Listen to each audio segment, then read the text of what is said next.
If you missed out on some of the action from the Champions League this week, you're in the right place, my friend. I'm Adrian, this is Rabona TV, and welcome to our rundown of all the happenings from the first 4 matches in the Champions League round of 16. If you're new around here, then consider subscribing to help us out, as I think you'll like what you'll see, if you're a football fan. But anyway, let's start with City, who, no disrespect to Basel, killed this tie off in the first 23 minutes after Sergio Aguero made it 3-0. But hey, let's look at what happened before that. After 14 minutes, Ilkay Gundogan made it 1-0, heading home Kevin De Bruyne's corner kick from the near post. That was De Bruyne's 7th assist in his last 7 appearances, and his 19th across all competitions this season. After that, Bernardo Silva made it 2-0 with a driven shot that kissed both the keeper and the crossbar on the way in. By the way, Silva, of the Bernardo persuasion, has been getting more playing time lately and delivering. He's been involved in 7 goals in his last 10 appearances, and just check this out. Then, another informed striker took over, on a night that had many of them, as Aguero scored his 14th goal of 2018, his 13th in his last 10 matches, and Gundogan rounded out the scoring and his brace to make it 4-0 in this match and on aggregate. I mean, there's not a whole lot to say here really. A far superior side played to the height of their powers and bodied their opponent. Interestingly enough, that was City's 34th victory of the season across all competitions, which is already one more than they had last year. And we're just in February, people. This big win will come as a relief to them since, thanks to the 4 away goals, they can afford to rest a few players for the return leg on March 7th, who will undoubtedly be tired after a run of playing Arsenal in the League Cup final, then Arsenal again in the Premier League, and then Chelsea also in the Premier League, all in a row. Cool, so that's City and Basel taken care of. Let's move to the other match from Tuesday night as Spurs went to the Allianz Stadium, or Juventus Stadium as it's known in the Champions League, as not to confuse it with Bayern's Allianz Arena. Anyway, stadium names aside, Juventus came out flying. But, as I said on Twitter, you can't sleep on Harry Kane, or Gonzalo Higuain for that matter, as he lost Dele to slam in his fastest Champions League goal ever, then tucked away, albeit roughly, a penalty to make it 2-0 after just 9 minutes, taking his personal tally to 8 goals in his last 5 appearances across all competitions. Tottenham then settled into the game, played off Juventus' complacency, and Kane rounded Buffon on 35 minutes to make it 2-1, his 7th of the Champions League this season, tying Steven Gerrard for the most scored by one Englishman in one Champions League campaign. Credit to Tottenham for not cowering in this match and not letting themselves get overrun by Juve. They continued to play their own style of football and forced the issue, ensuring at least that neither team dominated.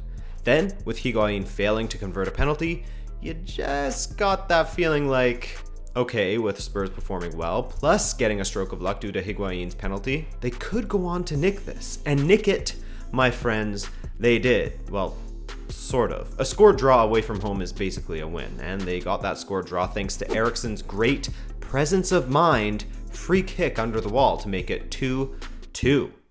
Sorry for hitting the mic. If I'm a Spurs fan, I'm over the moon. Basically, you take away the nerves of the first 10 minutes and look at the 80 that followed, and your team played incredibly well against a huge opponent on the road. Going back to Wembley, you've got to be confident, but just as Kane has changed games, Higuain showed some flashes of that ability to do the same, especially when he put away that opportunity without needing a touch to control it at the beginning of the match. Also, if you're a Spurs fan, you'll be happy to see how Dembele bossed the midfield up against the likes of Khedira. Well done. He was almost worthy of the Man of the Match award for me. Like I said in my preview, the second leg at Wembley will be the pivotal match, and man, am I ever looking forward to March 7th. A 0-0 or a 1-1 would suffice for Spurs to make it through, but just like you can't sleep on Kane, don't sleep on Juve either. That is a dangerous game, my friend. Know what else is a dangerous game?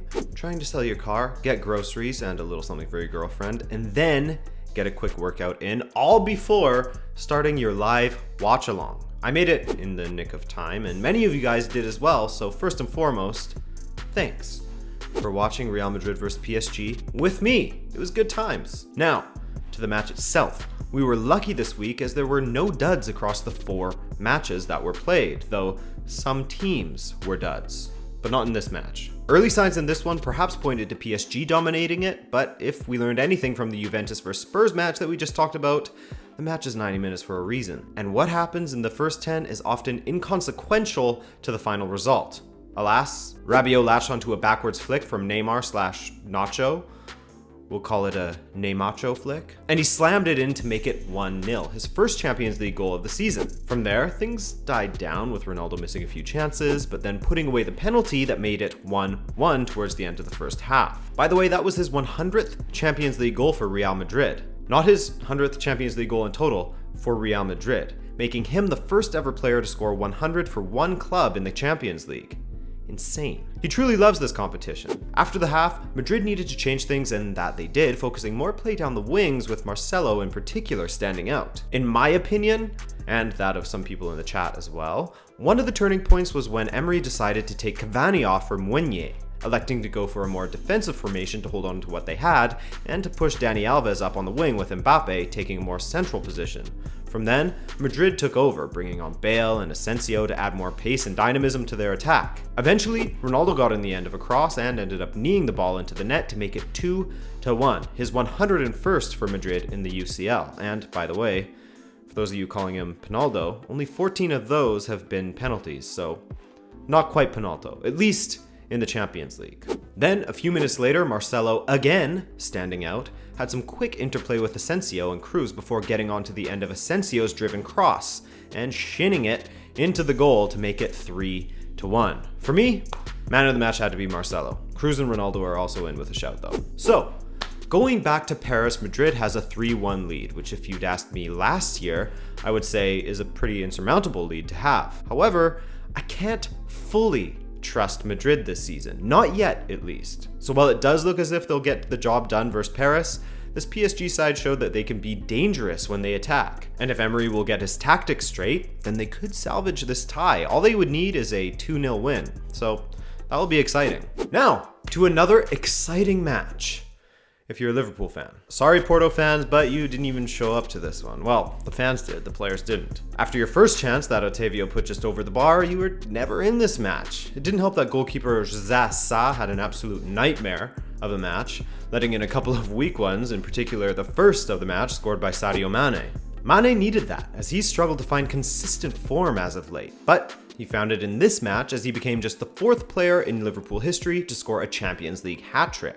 The rest of Liverpool's front three scored as well, with Salah's goal making him the first Liverpool player to score 30 goals across all competitions since Luis Suarez in the 2013-14 season. Firmino also scored, and with 5 goals against Porto, Liverpool became the top scorers in this year's competition so far with 28 goals. Zaza faced 6 shots, by the way, so safe to say he had a bad night. But perhaps the most surprising stat of them all, Loris Karius now has 5 Champions League clean sheets, which is more than any other keeper in the competition, and damn it, guys, we gotta start giving this guy some respect. He's been playing pretty damn well lately. So, Klopp will leave this one happy, obviously, as it will hopefully boost Mane into some form. And with this one pretty much done and dusted, they can afford to rest some players in the return leg at Anfield, which is fortunate as they will go away to Old Trafford that following weekend, so they'll need all their big guns for that one, in the race for second.